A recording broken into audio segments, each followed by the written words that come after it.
Good morning friend, welcome back to my channel. তো তোমরা সবাই কেমন আছো? আশা করি সবাই খুব ভালো আছো। চলে এসেছি অনেক দিন পর ছোট্ট একটা ব্লগ নিয়ে। তো কেন এতদিন ভিডিও দিতে পারিনি সবটাই তোমরা জানতে পারবে এই ভিডিওটার মধ্যে। তোমরা পুরো ভিডিওটা দেখো আর সঙ্গে থাকো। এখন আমি বিছানা তুলবো, বিছানাটা পরিষ্কার করে পেরে নিই, তারপর তোমাদের সঙ্গে দেখা হচ্ছে। বিছানায় যে বালিশগুলো শুধু গোছানো হয়েছে, কিন্তু চাদরটা পাড়া হয়নি। তা চাদরটা আমি ঝেড়ে ভালো করে পেরে নিই। বিছানা ঝেড়ে নিয়েছি, বিছানা ঝেড়ে এখন মেয়ে পড়তে বসেছে। আর দেখো আবার চাদরকে গুটিয়ে দিয়েছি। আর এদিকে যে সোফাটা পরিষ্কার করে নিয়েছি। এবার আমি ঘরের মেঝেটা মুছে নেবো, তাহলে আমার কাজ কমপ্লিট। এখানে যে বোতল ধুয়ে বোতলগুলো জল ভরে নিয়েছি। অনেক দিন তোমাদের বাইরেটা দেখানো হয়নি, তা চলো বাইরে আমাদের যে ফুল গাছগুলো একটু দেখাই। আর প্রচুর ফুল ফুটেছিল, সব ফুল তুলে মালা গাঁথা হয়েছে, তা পুজো করবো, তারপর তোমাদের সঙ্গে সেটাও শেয়ার করব। এখনও সাদা ফুল আছে কত, দেখতেই পাচ্ছ।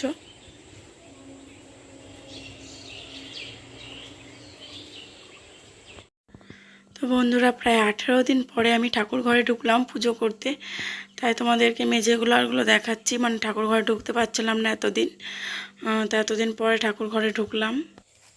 এদিকে কাঞ্চন ফুল ফুটেছে, সেগুলো দেখতে পাইনি, যে তোলা হয়নি, তাই এগুলো তুলে নিচ্ছি এবার।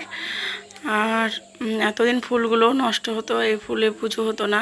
ঠাকুরমশাই এসে 2-4টে ফুল তুলে নিয়ে শুধু মা কালীকে দিত। আর মা কালীর আর একটা গোপালের, না গোপাল তো বাড়িতে ছিল না, গোপাল পাশের বাড়ির একজন নিয়ে গেছিলো, তাদের বাড়িতে ছিল গোপাল।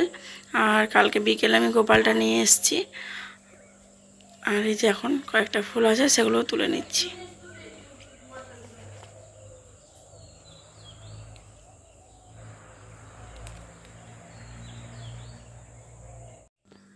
এই যে দেখতে পাচ্ছ মালা গাঁথা হয়ে গেছে।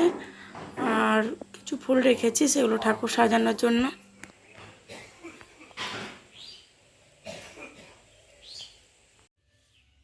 অনেক দিন পর ঠাকুর ঘরে ঢুকলাম, নিজে হাতে পুজো করলাম।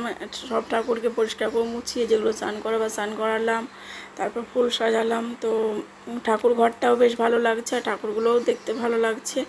আর কি বলতো, নিজের মনটাও অনেক শান্তি লাগছে। আজ 18-20 দিন পরে ঠাকুর ঘরে ঢুকে নিজে হাতে পুজো করলাম। আর তার মধ্যে গঙ্গা স্নান করে এসেছি, তারপরে ঠাকুর ঘরে ঢুকেছি। আর এই যে ঠাকুরগুলো নিচে দেখতে পাচ্ছ, ঠাকুরগুলো তো সিংহাসনে ছিল, সেখান থেকে নিচে কেন, কারণ সিংহাসনটা ভেঙে গেছে। তো বৃহস্পতিবার বলে সিংহাসনটা, ঘরটা নামায়নি বলে সরানো হয়নি, তো সে ঠাকুরগুলো নামিয়ে এদিকে রেখেছি। আর এই যে সিংহাসনে শুধু ঘরটা আছে, বৃহস্পতিবার দিন ঘরটা নামিয়ে নতুন ঘর পারবো যখন, তখন সিংহাসনটা বার করে নেবো।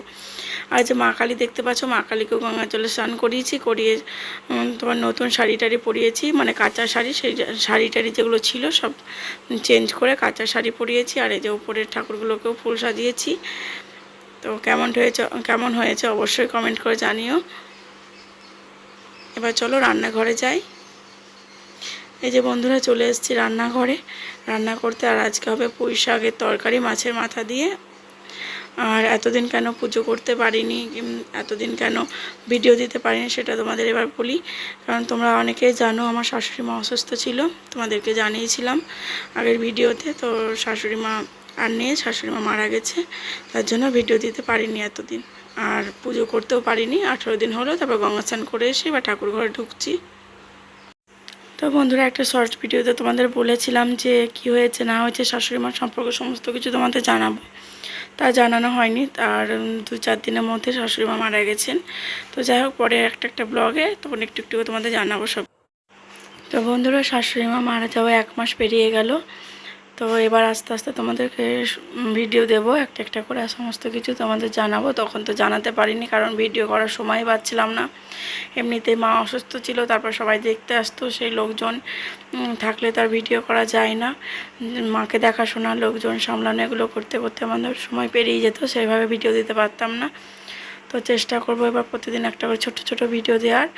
আর আমার সঙ্গে থেকেও দেখতে থাকো ভিডিওগুলো, আর পাশে থেকো বন্ধুরা। আজকের ভিডিওটা আমি এখানে শেষ করছি, দেখা হচ্ছে নতুন একটা ব্লগের সাথে।